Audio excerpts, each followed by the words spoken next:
Good day everyone! Ang ituturo ko naman po ngayon ay kung paano po maglagay ng checkbox sa Microsoft Excel, okay, sa inyong table. Ito katulad po nito. Ayan, kung mapapansin natin, ayan, makakapaglagay po tayo ng ganito, ng checkbox. Sometimes ito ay ginagamit sa attendance, sa monitoring, at sa checklist form. Okay? Ayan, simulan natin. Okay, nakikita natin ang ating view board na kung saan pupunta lang po tayo sa ating review. Okay, pagdating natin ng review, right click lang natin yon.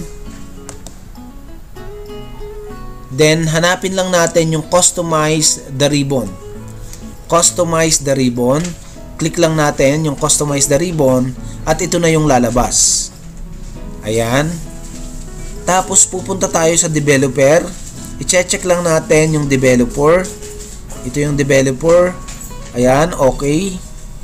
Ayan. Kung mapapansin natin, lalabas na yung developer dito. Ayan, ito na yung ating developer. Ayan, kiklik na natin ang developer. Lalabas ngayon itong insert. Pagka-click natin ng developer, hanapin natin yung insert. Mag-i-insert na tayo ng checkbox. Ito yon, yung nasa taas. Okay? Kapag ka-check natin yon, lalabas itong ganitong plus cursor. Anong gagawin natin? Okay, right click lang tayo then para lumabas yung ating checkbox. Okay, pwede nating palakihin at pwede naman nating paliitin. Depende sa gusto nating checkbox. Okay, hilahin lang natin pa kanan para matanggal natin at ma-erase yung ma-delete yung ating checkbox text. Ayan. Then, i-click mo lang yon, then pwede nating i-drag kung saan natin gusto ilagay. Ayan, right click natin, idadrag na natin kung saan. Ayun, igigit na natin. Ayan. Okay, ito na po yung ating checkbox.